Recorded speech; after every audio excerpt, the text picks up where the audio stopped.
양웅 다시 관도에서 맞붙다. 한편 강동에서 쫓기듯 하북으로 돌아간 진지는 원소에게 손건이 준 글을 올리며 말했다. 손책은 이미 죽고 손건이 그 뒤를 이었습니다. 그러나 손건은 형과 달리 조조로부터 장군에 봉해지고 또 그와 맺어져 오히려 밖에서 그를 호응하려 합니다. 그 말을 들은 원소는 발연히 노했다.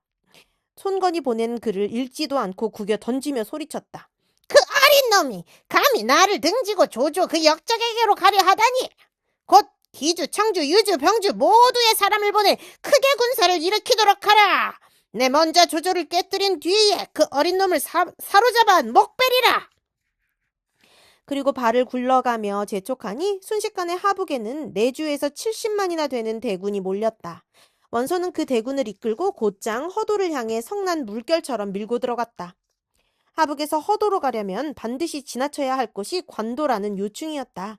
그곳을 지키던 조조의 장수 하후도는 원소의 대군이 몰려온다는 소식을 듣자마자 급히 허도로 글을 띄워 위급을 알렸다. 미리 예측하고 있던 일이어서인지 조조의 대응도 빨랐다. 군사 7만을 일으켜 원소를 맞으러 나서는 한편 순욱을 남겨 허도를 지키게 했다. 그런데 이에 앞서 원소의 진중에서는 별로 좋지 못한 일부터 일어났다. 원소가 막 대군을 이끌고 떠나려 할 무렵이었다. 지난번에 원소가 군사를 일으켰을 때 그것을 말리다가 원소의 노여움을 사 옥에 갇혀있던 모사 전풍이 다시 글을 올려 말렸다. 지금은 조용하게 지키며 하늘이 주는 때를 기다림이 옳습니다. 함부로 큰 군사를 일으켰다 이롭지 못할까 두렵습니다. 그 같은 글을 읽자 원소는 울화부터 치밀었다. 그 같은 원소의 심기를 알아챈 봉기가 전풍을 헐뜯어 말했다. 추공께서는 지금 인의의 군사를 일으키셨거늘 전풍이 어찌해서 이런 상서롭지 못한 말을 하는지 알 수 없습니다. 곧 싸움터에 나설 장졸들의 사기를 위해서도 그냥 들어넘기셔서는 아니 됩니다. 불에다 기름을 붓는 듯한 봉기의 그 말에 원소는 더욱 화가 치솟았다. 긴 소리 할 것도 없이 좌우를 보고 소리쳤다. 전풍을 끌어내 목베도록 하라! 하지만 전풍은 하북에서도 이름난 모사였다. 그 자리에 있던 여러 관원들이 한결같이 말리고 나서자 차마 죽이지 못했다. 좋다! 내 먼저 조조를 깨뜨린 뒤에 전풍의 죄를 밝혀 따지리라! 그 한마디를 남기고 군사를 재촉해 떠났다. 겉으로 보아서는 원소의 그 같은 큰 소리도 전혀 터무니없는 것은 아니었다. 100만에 가까운 대군에 양식도 넉넉하니 아무리 조조라 해도 당해낼 성쉽지 않았다. 수십 리를 잇대어 행군에 나아가는데 기치는 들판을 덮고 칼과 창은 숲을 이루는 듯했다. 대군이 양무에 이르러 진체를 내렸을 때 모사 저수가 말했다.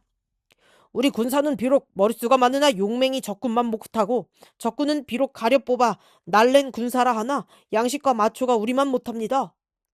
따라서 양식과 마초가 없는 적군은 급히 싸워야 이롭고 그게 넉넉한 우리는 천천히 싸우면서 지키는 쪽이 이롭습니다.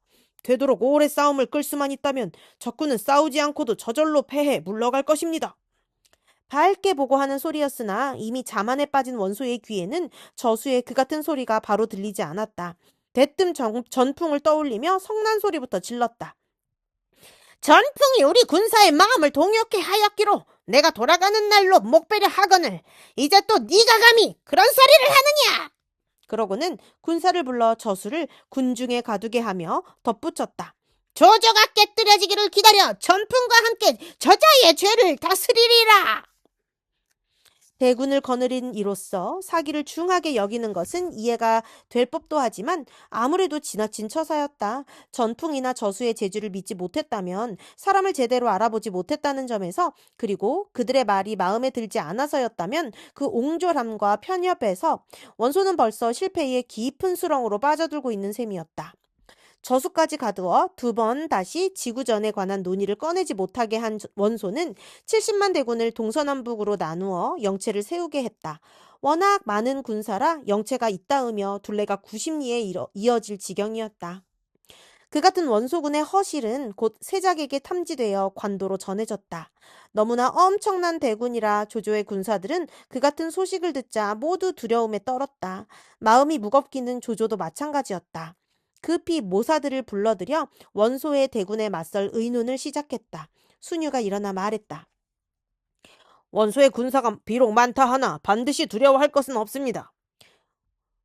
우리 군사는 모두 가려 뽑은 정병들이니 하나가 능히 열을 당해낼 것입니다. 다만 잊지 않아야 할 것은 빨리 싸워야만 우리가 이롭다는 점입니다. 만약 헛되이 나를 끌게 되면 군량과 마초를 대지 못해 이를 그르치게 되는 수가 있을 것입니다. 공의 말이 내 뜻과 같소. 긴 말 필요 없이 바로 싸움을 도두어야겠소. 조조가 그렇게 대꾸하며 선뜻 몸을 일으켰다. 순유가 힘주어 말한 것 역시 자기 편의 약점이었으나 그것을 받아들이는 원소와 조조는 그처럼 달랐다. 조조는 곧 전령을 내어 모든 장졸들에게 북을 치고 소리치며 나아가게 했다. 원소를 충동하여 속전으로 끌어내려는 심사였다. 과연 원소도 지지 않고 마주 군사를 냈다. 그러나 모사 신배는 조조군의 용맹스럽고 날랜 돌격에 대비함을 잊지 않았다. 군사의 날개에 쇠뇌를 쏘는 군마 1만을 감추고 문기 안에도 5천의 궁수를 숨겨 포소리가 울리면 일제히 쏘도록 했다. 전에 공손찬이 자랑하던 기마대를 꺾을 때 쓴 적이 있는 전법이었다. 양군이 마주치자 북소리가 크게 3번 울리는 곳에 원소가 나타났다. 금투구, 금갑옷에 비단 전포와 옥대를 두르고 말 위에 높이 올라 진앞에 섰는데 좌우에는 장합, 고람, 한맹, 순우경 등의 여러 장수들이 늘어서 있었다. 정기며 절월 또한 엄정하여 마치 천자가 친히 나선 것처럼 보였다. 조조 쪽의 진에서도 문기가 열리며 말 위에 앉은 조조가 모습을 드러냈다. 허저, 장요, 서황, 이전 등이 각기 자랑하는 병장기를 들고 둘러싸듯 호위하고 있는 것이 결코 원소에 뒤진 위세가 아니었다. 조조가 문득 채찍을 들어 원소를 가리키며 꾸짖었다. 나는 천자 앞에 나아가 아뢰여 너로 하여금 대장군에 오르도록 해주었다. 그런데도 너는 무슨 까닭으로 감히 반역을 꾀하느냐? 원소가 성난어조로 맞받았다. 너는 이름은 한의 승상이지만 실상은 한의 역적이다. 죄악이 하늘에 가득하여 심하기가 지난 날의 왕망이나 동탁보다 더하거늘 오히려 누구를 보고 반역을 꾀한다고 덮어 씌우느냐. 역적은 여러 소리 말라. 나는 오늘 천자의 조서를 받들어 너를 치러 왔다. 조조도 발끈에 소리쳤다. 그 말을 원소가 다시 이죽거리듯 받았다.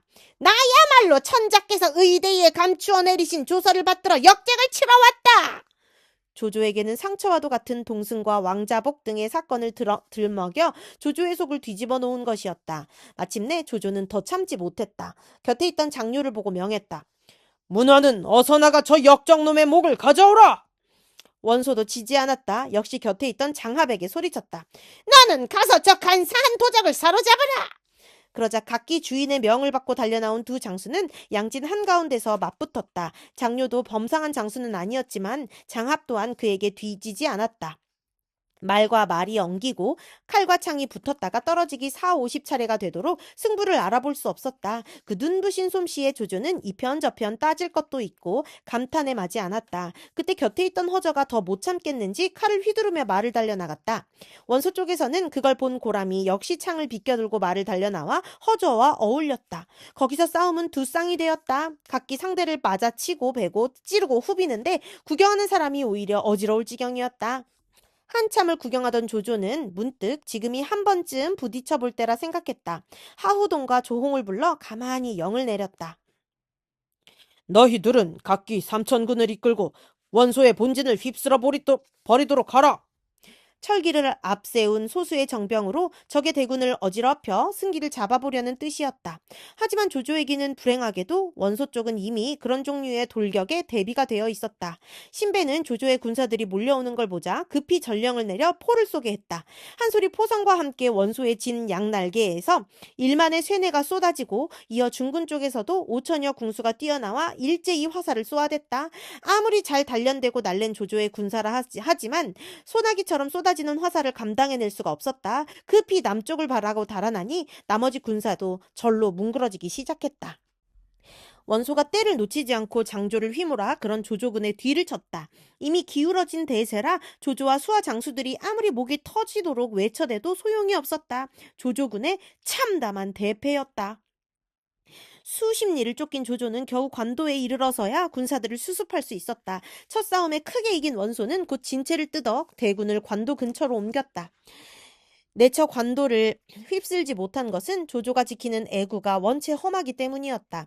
신배가 다시 계책을 올렸다. 지금 조조가 애구를 막 틀어막고 있어. 함부로 우리 군사를 내지 못하고 있으니 먼저 조조의 진체부터 쫓아내야겠습니다. 군사 10만을 벌려 관도에 우리 본체를 지키게 하고 나머지로는 조조의 진체 앞에 토산을 쌓게 하십시오. 그 토산 위에서 조조의 진체를 내려다보고 활을 쏘아대면 조조는 견디지 못해 진체를 버리고 갈 것입니다. 그렇게 하여 이 애구를 얻으면 허창을 두드려 부수는 일도 어렵지 않습니다. 들어보니 옳은 말이라 원소는 곧 거기에 따르기로 했다. 각 진체에서 힘있는 군사들을 뽑은 뒤 삽, 가래와 흙자루를 주어 일제히 조조의 진체 앞으로 보냈다. 워낙 많은 군사가 하는 일이라 순식간에 흙자루는 작은 산을 이루어갔다. 조조도 영내에서 그 광경을 보았다. 생각 같아서는 당장 군사를 내보내 토산을 쌓는 원소의 군사를 쫓아버리고 싶었지만 신배의 쇠뇌와 활이 두려워 그럴 수도 없었다. 신배가 수만의 국노수를 풀어 토산으로 이르는 길목을 지키게 하고 있는 까닭이었다. 열흘도 안 돼 그렇게 만들어진 토산은 50여 개나 되었다. 그것도 토산마다 꼭대기에 다락을 만들어 그 위에서 국노수가 활이나 쇠뇌를 쏠 수 있게 해놓은 것이었다. 조조의 군사들은 모두 화살이 두려워 머리에 화살을 맞기 위한 방패를 이고 다녀야 했다. 그뿐만이 아니었다. 토산 위에 있는 원소의 군사들은 나무로 만든 딱딱이 소리를 군호로 활과 쇠뇌를 쏘아대는데 쏟아지는 화살이 마치 비와 같았다. 그때 조조의 군사들은 모두 방패로 몸을 가리고도 납작 땅에 엎드려야 했다. 그걸 본 원소의 군사들이 재미있다는 듯 웃어젖히니 조조의 군사들은 더욱 기가 죽었다. 원소군의 토산 때문에 저희 편 군사가 길을 못 펴고 허둥대자 조조는 걱정이 되었다. 여러 모사들을 불러 모아놓고 마땅한 계책을 물었다. 유엽이 나와 말했다. 발석거를 만들어 돌로 저것들을 때려 부수면 될 것입니다. 발석거라면 커다란 돌덩이를 쏘아붙이는 수레로 주로 성을 공격하는 무기였다. 부피가 커서 거추장스럽고 움직이지 않는 표적을 상대로 하는 것이어서 그 무렵은 잘 쓰이지 않았는데 유엽이 그걸 생각해낸 것이었다. 나도 그런 게 있다는 말은 들었으나 써보지는 않았소. 공은 그것을 만드는 방법을 아시오? 조조가 못 믿어온 듯 물었다. 유엽이 자신있게 대답했다. 전에 그 거식을 본 적이 있습니다. 종이와 붓을 주면 그려 보일 수 있을 것 같습니다. 그 같은 유엽의 대답에 조조는 크게 기뻐하며 그 거식을 그려오게 했다. 그리고 거기에 따라 그 밤으로 발석거 수백 대를 만들게 하여 영체 이곳저곳에 감추어 두었다. 각기 토산 위에 있는 구름 사다리와 다락을 겨냥한 채였다. 다음 날이 되었다. 아무것도 모르는 원소의 군사들은 다시 딱딱이 소리를 군호로 조조의 영체에다 화살비를 퍼부어댔다. 그때 조조가 영을 내려 발석거들을 일제히 쏘아붙이게 했다. 굵은 박덩이만한 돌들이 허공을 날아 토산 위로 쏟아졌다. 원래 발석거가 쏘아보내는 돌은 무겁고 속도가 느려 눈으로 보고도 피할 수 있기 때문에 움직이는 표적에는 합당치 못했다. 그러나 토산 위에 있는 구름사다리나 다락은 움직일 수 있는 물건이 아니었다. 그것을 향해 돌벼락이 쏟아지니 거기에 올라가 있는 원소의 국노수들이 성할 수가 없었다. 잠깐 사이에 머리가 터지고 배가 갈라져 죽는 군사가 헤아릴 수 없는 지경이 되었다. 그때 원소의 군사들이 얼마나 혼이 났던지 그 뒤로는 모두 발석거를 병력거라 부르며 두려워했다. 그렇게 한번 호된 맛을 본 이후로 원소의 군사들은 감히 토산 위에 올라 조조의 진체로 화살을 날릴 엄두를 못 냈다. 엄청난 인력을 소모하고 쌓은 50여 개의 토산은 아무짝에도 소용없게 되고 만 것이었다. 그게 미안했던지 신배가 다시 꾀를 내었다. 군사들로 하여금 몰래 땅굴을 파고 똑바로 조조의 영체에 이르는 길을 내게 하는 게 어떻겠습니까? 이번에는 발석거로도 막지 못할 것입니다. 역시 공손찬을 깨뜨릴 때의 전법이었다. 전에 한 번 크게 재미를 본 적이 있는지라 원소도 그걸 마다하지 않았다. 굴자군이란 두더지 부대를 만들어 밤낮 없이 조조의 영체로 이르는 땅굴을 파괴했다. 원소 쪽에서는 은밀히 한다고 했지만 땅굴을 파는 일은 곧 조조에게로 알려졌다. 원소의 군사들이 산 뒤에서 흙을 파고 있다는 걸 본 조조의 군사 하나가 조조에게 알린 것이었다. 조조가 다시 유엽을 불러 물었다. 원소의 군사들이 이번에는 자루에다 흙을 퍼담아내고 있다고 하오. 도대체 무슨 짓을 하려는 것이오? 아마도 원소는 드러내놓고 우리를 공격하지 못하게 되자 몰래 공격하려는 것 같습니다. 땅을 파고 감추어진 길을 만들어 바로 우리 영체로 뛰어들려는 것임에 틀림이 없습니다. 유엽이 대수롭지 않다는 듯 대답했다. 실은 원소의 군사들이 무엇을 하는지 몰라서가 아니라 어떻게 그들의 계책을 막아낼지 몰라 유엽을 불렀던 조조는 그같이 자신의 찬 유엽의 표정을 보자 기뻐하며 원래 묻고 싶었던 걸 물었다. 그렇다면 어떻게 막아야겠소? 우리 영체둘레로 아주 깊은 참호를 파괴하시면 됩니다. 그렇게 하면 적의 땅굴은 아무 쓸모가 없어질 것입니다. 듣고 보니 참으로 묘책이었다. 조조는 곧 군사를 뽑아 영체를 삥 둘러싼 깊은 참호를 파괴했다. 원소는 그것도 모르고 군사를 재촉해 땅굴을 파들어갔다. 그러나 미처 조조의 영체 안으로 들어가기도 전에 조조의 군사들이 파놓은 참호가 길을 앞을 막았다. 기껏 참호까지 땅속을 파고 들어가 봤자 거기서 몸이 드러나게 되니 그때껏 판 것은 아무 쓸모가 없었다. 또다시 헛되게 힘만 낭비한 꼴이었다. 그렇게 되자 원소도 잠시 주춤할 수밖에 없었다. 자기의 군사는 70만이요 조조의 군사는 7만이라 하나 조조의 군사가 가려 뽑은 정병인데다 관도의 애구 또한 지키기는 쉬워도 빼앗기는 어려운 요해처였다. 따라서 싸움은 자연 시일을 끌게 되고 그 사이 2달 가까운 날이 지나갔다. 간신히 관도를 지키고는 있어도 8월에 군사를 일으킨 조조는 9월이 다 가도록 싸움이 진전이 없자 차츰 불리한 입장으로 몰리기 시작했다. 그 중에서도 특히 괴로운 것은 군량과 마초였다. 순욱을 비롯해 뒤에 남은 사람들이 힘써 대고는 있지만 기다리는 조조에게는 끊길 때가 많았다. 견디다 못한 조조는 차라리 관도를 버리고 허창으로 돌아가 그곳을 근거로 원소와 싸워볼까 하는 생각까지 들었다.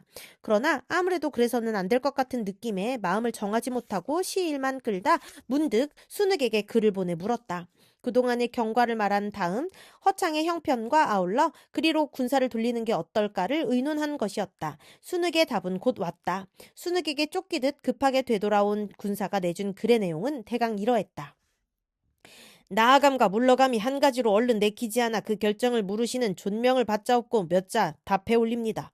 제 어리석은 소견으로 보기에 원소가 따르는 무리를 모두 이끌고 관도로 나온 것은 명공과 더불어 승부를 매듭짓자는 뜻인 것 같습니다. 명공께서는 지금 매우 약한 것으로 매우 강한 것에 맞서고 있음을 아는 바이나 만약 이번에 원소를 꺾지 못하면 반드시 그에게 기회를 틈타게 해주는 것이니 이 싸움은 바로 천하의 향방을 가름하는 큰 계기가 되는 것입니다. 부디 이 점을 깊이 헤아리시어 싸움에 임하십시오. 비록 따르는 무리가 많다 해도 원소는 사람을 쓸 줄 모르는 위인입니다. 명공의 신무하심과 명철하심으로 꺾지 못할 게 무엇이겠습니까? 더욱이 지금 거느리신 군사가 적다고는 하나 그래도 명공과 원소의 군세가 초와 한이 형량이나 성고에서 싸울 때만큼은 차이가 나지 않습니다. 명공께서는 다만 땅에 금을 그어 지키시며 목줄기처럼 중요한 곳만 껴누르고 계신다면 원소가 더 이상 나오는 것은 막을 수 있을 것입니다. 또 제가 보기에 지금과 같은 원소의 성세는 그리 오래 갈 것 같지 않습니다.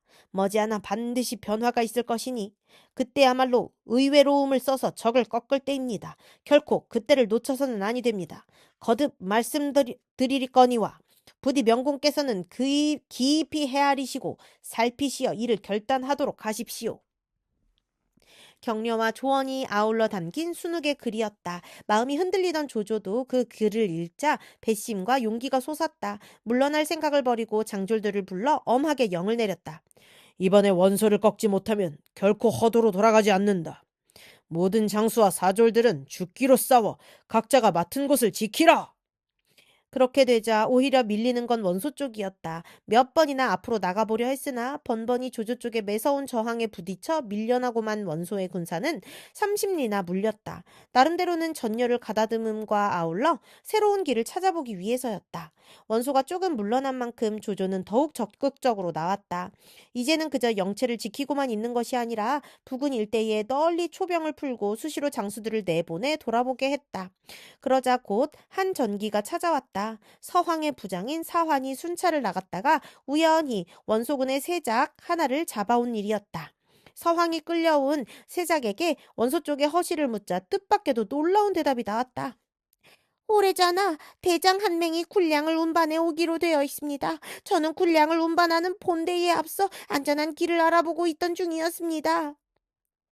그 말을 들은 서왕은 급히 조조에게 달려가 그대로 전했다. 조조가 미처 무어라고 말하기도 전에 곁에 있던 순유가 밝은 얼굴로 입을 열었다.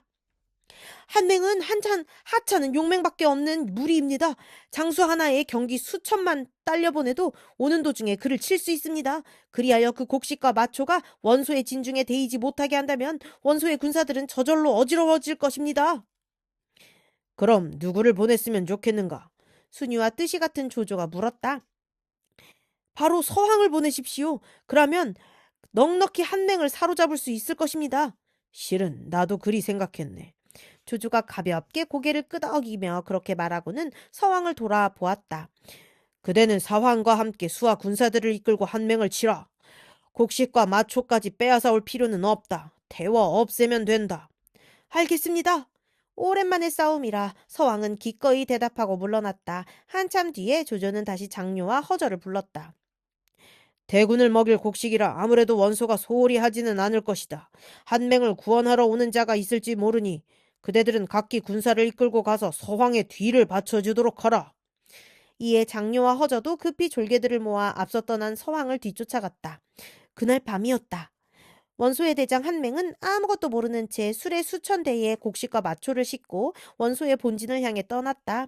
조조의 진체에서는 많이 떨어진 곳이라 별 두려움 없이 길을 재촉하는데 갑자기 산속에서 서황과 사황이 이끄는 군사들이 쏟아져 나와 길을 막았다. 지켜야 할 물건이 있는 데다 서황의 군사들이 많지 않음을 보고 한맹은 용기를 내어 말을 박찼다. 서왕이 그런 한맹을 맞아 싸우고 그 군사들은 또 한맹의 졸개들과 뒤엉켰다. 그 틈을 탄 사화는 약간의 군사들을 빼내 곡식과 마초를 실은 수레를 덮쳤다. 그리고 기겁을 하며 흩어지는 인부들을 버려둔 채 수레에다 불을 질렀다. 서왕의 용맹을 당해내기도 어려운 터에 곡식과 마초까지 불타자 한맹은 더 싸울 마음이 없었다. 급히 말머리를 돌려 달아나자 그 졸개들도 거미새끼 흩어지듯 달아나 버렸다.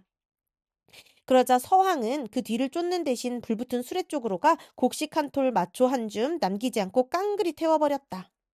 마침 그곳은 원소의 본진에서 멀지 않은 곳이라 불길은 원소의 눈에도 비쳤다. 서북 쪽에 호련히 치솟는 불길을 바라보며 놀랍고 의아롭게 여기고 있는데 간신히 도망쳐 나온 한 명의 졸개 하나가 달려와 알렸다. 군량과 마초를 적에게 빼앗겼습니다. 그 말을 듣자 원소는 급했다. 몇 마디 물어보지도 않고 장합과 고람 두 장수를 불러 조조의 본진으로 돌아가는 길을 막게 했다. 되는 대로 군사를 모아 달려간 장합과 고람은 때마침 곡식과 마초를 다 태우고 돌아가던 서황과 마주쳤다.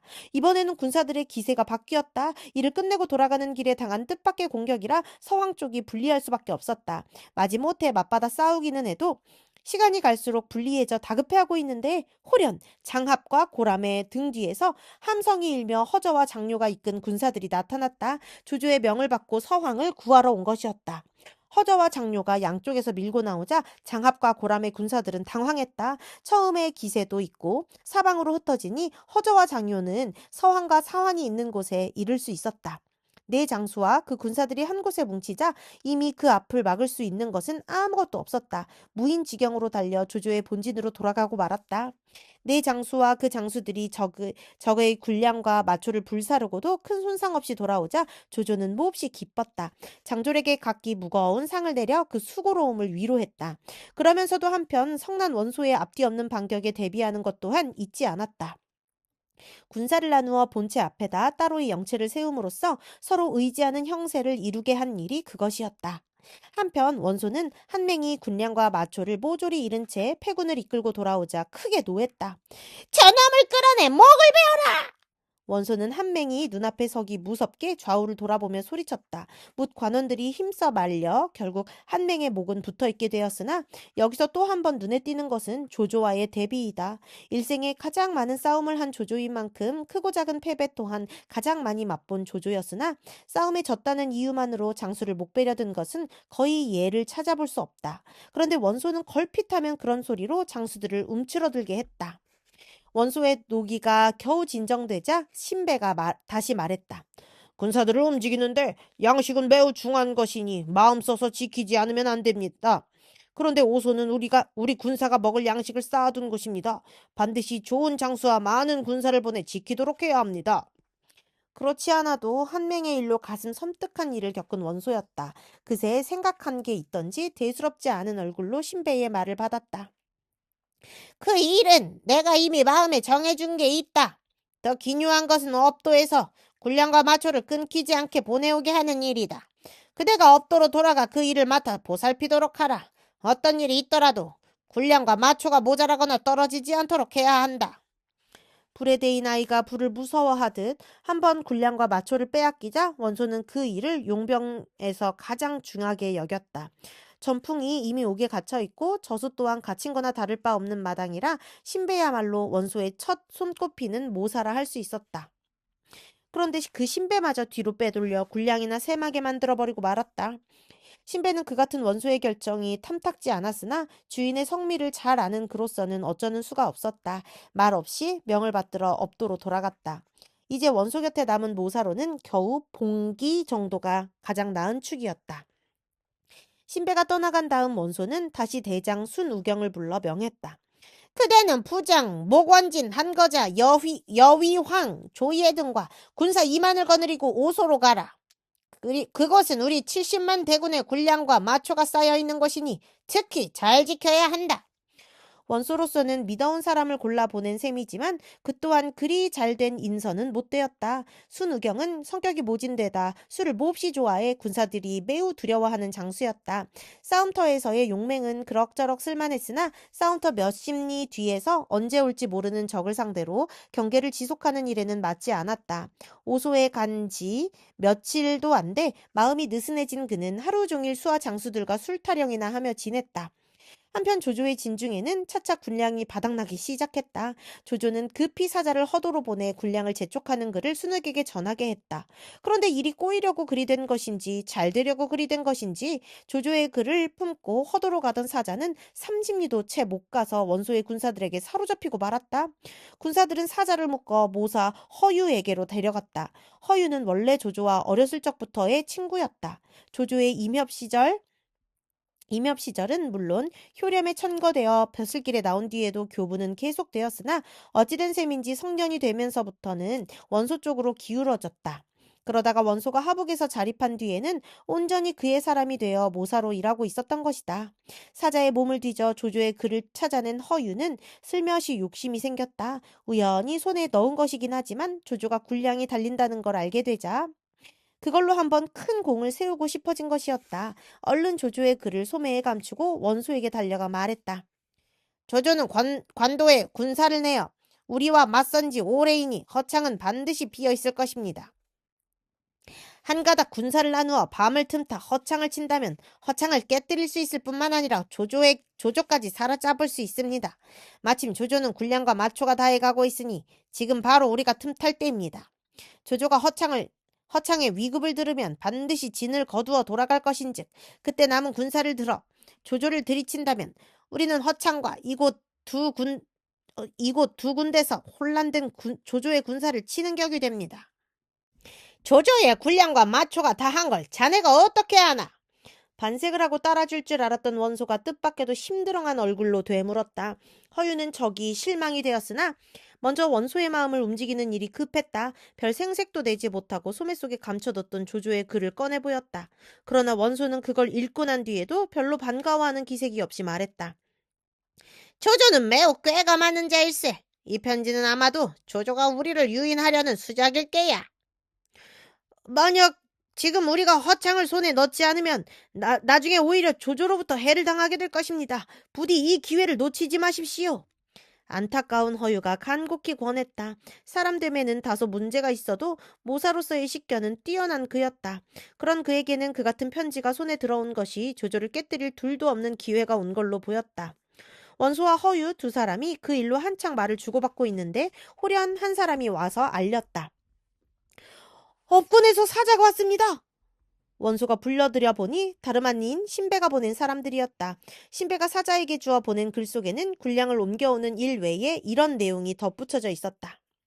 또 아랠 일은 허유의 행실에 관한 것입니다. 허유는 기주에 있을 때 일찍이 백성들의 재물을 함부로 거두어들인 바 있습니다. 그런데 이제 그의 아들이며 조카들이 여전히 백성들에게 무거운 세금을 물려 돈과 곡식을 거둬들이기로 잡아다 옥에 가뒀습니다. 허유가 이 일을 알면 반드시 저에게 앙심을 품을 것인즉 저는 멀리 업군에 있고 그는 그곳 명공 곁에 있으니 실로 두렵습니다. 주공께서는 부디 허유의 말을 헤아려 들어주십시오. 허유의 사람됨으로 보아 넉넉히 있을 수 있는 일이었으나 한편으로 원소 곁에 있는 허유를 멀리서나마 견제해두고자 하는 의도가 신배에게 전혀 없는 것은 아니었다. 큰 일을 경영함에 인화의 소중함을 다시 한번 느끼게 하는 대목이다. 그런데 더욱 이를 그르친 것은 사사로운 감정과 일에서의 능력을 따로 떼어 생각할 수 없는 원소의 결벽이었다. 그를 다 읽자마자 마치 거기에 허유의 계책이 엉터리라는 확증이라도 있는 듯 성난 얼굴로 꾸짖었다. 함부로 백성의 재물을 긁어모은 하찮은 것이 아직도 감히 내 앞에 얼굴을 쳐들고 계책을 올린답시고 짓거리는 것이냐?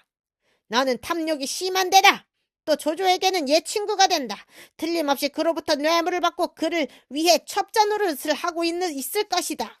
지금 부리는 수작도 나를 속여 조조로 하여금 우리 군사를 그냥 삼키게 하려는 게 아니고 무엇이냐? 내 마땅히 너를 목베야 할 것이로되 이번에는 잠시 네 목을 그 어깨 위에 남겨둔다. 어서 빨리 물러가라. 그리고 앞으로 다시는 내 앞에 나타나지 말라. 뒷날의 얘기지만 재주는 있어도 행실이 당정치 못한 곽가의 진군이란 대신이 탄핵했을 때 조조는 진군의 엄정함을 칭찬하면서도 곽가의 재주는 재주대로 아꼈다. 그런데도 원소는 청렴이란 자로 허유의 재주까지 재고 있는 것이다. 물론 평화로운 시대라면 원소의 태도가 옳을 수도 있겠으나 불행히도 그들의 시대는 난세였고 그것도 베이느냐의 전장이었다. 원소에게서 칭찬은커녕 참지 못할 욕만 먹고 쫓겨나온 허유는 하늘을 우러러 탄식했다. 충성스런 말은 귀에 거슬린다더니 바로 그렇구나. 또 더벅머리 아이놈하고는 큰일을 꾀하지 말라고 하더니 지금껏 내가 해온 일이 무에 다르랴. 거기다가 내 아들과 조카까지 모두 신베이의 해를 입었으니 무슨 낯으로 기주의 사람들을 대할 수 있으랴. 그리고 차고 있던 칼을 빼 스스로 목을 찔러 죽으려 했다. 곁에 있던 사람들이 칼을 뺏고 말리며 충동질했다. 공은 어찌하여 이토록 목숨을 가볍게 여기시오? 원소는 바른 말을 받아들이지 않으니 뒷날 반드시 조조에게 사로잡히는 꼴이 나고 말 것이오. 공은 조공의 옛 친구였으니 그리로 가보도록 하시오. 이는 곧 어둠을 버리고 밝음을 찾아가는 길이기도 하오. 아무리 허유와 가까운 살이라고는 하지만 적어도 원소의 진중에서 그 같은 말이 나오다니 실로 놀랄 만한 일이었다. 원소의 지나친 말에 거의 자포자기에 빠졌던 허유도 그 같은 권유에 차츰 정신이 들었다. 곧 마음을 돌려먹고 몰래 원소의 진중을 빠져나와 조조의 진중으로 향했다. 원소의 진중은 무사히 빠져나왔으나 조조 쪽은 달랐다. 허유는 미처 조조의 본체에 이르기도 전에 길가에 숨어있던 조조의 군사들에게 붙들리고 말았다. 나는 조승상의 옛 친구다. 급한 일이 있어 뵙고자 하니 어서 승상께 알려라. 남양의 허유가 왔다고 하면 된다. 허유가 군사들에게 그렇게 말하자 그중 하나가 조조에게 달려가 알렸다. 그때 조조는 막 옷을 벗고 드러누워 쉬려는 참이었다. 허유가 원소로부터 도망쳐 왔다는 말을 듣자 몹시 기뻤다. 자신을 찾아온 까닭이 어디에 있는지는 알 수 없지만 어쨌든 허유는 원소의 손꼽히는 모사들 가운데 하나가 아닌가. 거기다가 불현듯 떠오르는 옛정도 있어 조조는 신발도 꿰지 못한 채 달려나갔다. 그리고 멀리서 허유를 보자 얼굴 가득 웃음을 띠며 다가가서 손을 끌며 자기의 군막으로 맞아들였다. 그뿐 아니었다. 군막 안에 들어서기 바쁘게 먼저 엎드려 절한 것은 조조였다. 자네는 한해 승상이요. 나는 아직 벼슬길에도 오르지 못한 사람이네. 어찌 겸손이 이토록 지나치신가. 허유가 황망히 조조를 부축해 일으키며 말했다. 그러나 조조는 더욱 겸허하게 대답했다. 자네는 이 조조의 옛 친구가 아닌가? 옛 친구 사이에 어찌 감히 벼슬이 높고 낮음을 따질 수 있겠나? 결코 입에 발린 소리 같지가 않았다. 이에 한편으로는 감격하고 한편으로는 떳떳찮음을 이겨낸 허유가 바로 찾아온 까닭을 밝혔다. 나는 주인을 잘못 골라 원소에게 몸을 굽히고 지냈네. 그런데 원소는 바른 말을 해도 듣지 않고 좋은 계책을 말해도 써주지 않았네. 이에 하는 수 없이 그를 버리고 옛 친구를 찾아온 것이니 버리지 않고 써주기를 바라네. 자원이 이렇게 왔으니 내 일은 모두 풀린 것이나 다름없네. 자네는 그동안 원소에게 있었으니 그의 허실을 잘 알 테지. 말해주게. 어떻게 하면 원소를 깨뜨릴 수 있겠나? 조조도 필요 없이 말을 돌리지 않고 바로 허유에게 물었다. 그러나 허유는 지임짓 지나가는 말투로 엉뚱한 대답을 했다. 나는 일찍이 원소에게 이쯤에서 경기를 몰아 허도를 치라고 권한 일이 있네. 그리고 만약 자네가 급히 허도로 돌아간다면 또 그 뒤를 치자고 했지. 즉 머리와 꼬리를 함께 치자는 계책이었네. 그 말에 조조가 놀란 얼굴로 소리쳤다. 정말 듣기만 해도 소름이 돋는 소리일세. 만약 원소가 자네의 말을 들었다면 나는 반드시 패하고 말았을 것이네. 그러자 허유는 다시 엉뚱한 걸 물었다. 버림받고 도망쳐 나온 자신의 처량한 처지를 숨기기 위한 안간 힘인지도 모를 일이었다. 군량 남은 게 지금 얼마나 되는가? 1년은 버티만 하지. 뜨끔한 가운데도 조조가 그렇게 둘러댔다. 허유가 웃으며 빈정거리듯 말했다. 반드시 그렇지는 못할 것 같은데. 실은 반년 정도일세. 허유가 빈정대는 걸 보고 조조가 급히 말을 바꾸었다. 돌연 허유가 소매를 떨치고 일어나더니 장막을 헤치고 걸어나가며 탄식하듯 소리쳤다. 나는 마음을 다해 이리로 몸을 던져온 것인데 자네가 이토록 나를 속이니 여기서 내가 무얼 바랄 게 있단 말인가? 여복의 자원, 너무 성내지 말게. 네, 바로 말함세. 남은 군량은 사실 석 달밖에 견디지 못할 것이네. 허유가 얼른 어이없다는 듯 웃으며 조조를 쳐다보았다. 세상 사람들이 말하기를 맹덕을 간웅이라더니 과연 그러하구나. 하지만 조조는 아직도 속을 있는 대로 내보이지 않았다. 그 또한 웃으며 태연하게 허유의 말을 받았다. 자네는 어찌 군사를 쓰는 데는 속임수를 꺼리지 않는단 말을 듣지 못했는가? 그리고 이제는 정말로 내막을 알려주는 것처럼 허유의 귀에 대고 낮게 말했다. 사실 군중에는 한 달치 양식밖에 없다네. 어지간한 허유도 거기서 더는 참지 못했다. 얼굴 가득 성난 기색을 띠며 조조에게 소리쳤다. 이제는 그만 속이게. 양식은 이미 다 하지 않았는가? 그제서야 조조도 허유가 이미 다 알고 왔다는 걸 느낀 모양이었다. 갑자기 놀란 얼굴로 물었다. 자네가 그걸 어찌 아는가? 이 편지를 보게. 이건 누가 쓴 건가? 허유가 소매에서 편지 한 통을 꺼내 보이며 꾸짖듯 물었다. 조조가 보니 바로 자신이 순욱에게 보낸 글이었다. 조조가 더욱 놀라며 되물었다. 어디서 얻었는가? 이에 허유는 그 편지를 손에 넣게 된 경위를 밝혔다. 마음 한구석에서는 허유를 믿지 못한 데가 있어 끝내 속이려던 조조도 그 얘기를 듣자 비로소 허유가 진심으로 자신에게 넘어온 걸 알았다. 그리고 한편으로 등골에 식은땀이 흐르면서도 다른 한편으로는 원소에 대한 어떤 자신까지 느꼈다. 똑같이 상대편의 군량에 대한 기밀을 손에 넣었건만 자신은 그걸로 한맨과의 한판 싸움의 승리를 얻은 반면 원소는 그걸 이용하기는커녕 오히려 가까이 두고 부리던 모사 하나를 잃고 있었던 것이다. 자원은 옛날에 교훈을 잊지 않고 나를 찾아왔다고 하나 그뿐만은 아닐 것일세. 무언가 내게 깨우쳐줄 일이 있는 것 같은데 그게 무언가? 이윽고 조조가 목소리를 가다듬고 물었다. 그러자 허유도 정색을 하고 입을 열었다. 비록 지난날 약간의 교훈이 있었다 하나 지금은 이미 벼슬의 높고 낮음이 다르고 주종의 다리가 다르외다. 승상의 그 물음을 나를 받아들여준 주인의 물음으로 받아들일 수 있다면 나도 한 가지 알려드릴 게 있소이다만. 아무려면 어떤가? 어서 가르쳐주게. 좌우를 의식해서 하는 허유의 말을 소탈하게 받으며 조조가 재촉했다. 그제서야 허유는 주공을 대하는 예로 답했다. 명공께서는 지금 외로운 군사로 큰 적과 맞서고 있어. 속히 싸워 이길 방도를 찾지 않는 것은 죽을 길로 드는 것과 같다고 할 수 있소이다. 이 허유에게 한 가지 계책이 있는데 제대로만 된다면 원소의 100만 대군은 싸우지도 않고 스스로 무너질 것이요. 다만 명공께서 듣고 들어주실지가 궁금할 따름이에다. 어떤 계책이요? 원소의 군량과 치중은 모두 오소에 쌓여 있어. 지금 순우경을 뽑아 지키게 하고 있는데 그자는 술을 좋아하여 제대로 방비하고 있지 못하외다. 명공께서는 날랜 군사를 뽑아 원소의 장수 장기의 군사라 사칭하고 군량을 호송해 온 것인 양 꾸미면 저들은 별로 의심 않고 받아들일 것이요. 그때 틈을 보아 성안을 들이치고 거기 쌓인 군량과 마초를 모조리 불살라버린다면 원소의 대군은 사흘도 못 가 저절로 어지러워질 것이외다. 조조가 들으니 실로 그럴듯한 계책이었다. 이에 크게 기뻐하며 허유를 두텁게 대접하고 진체에 머물게 했다.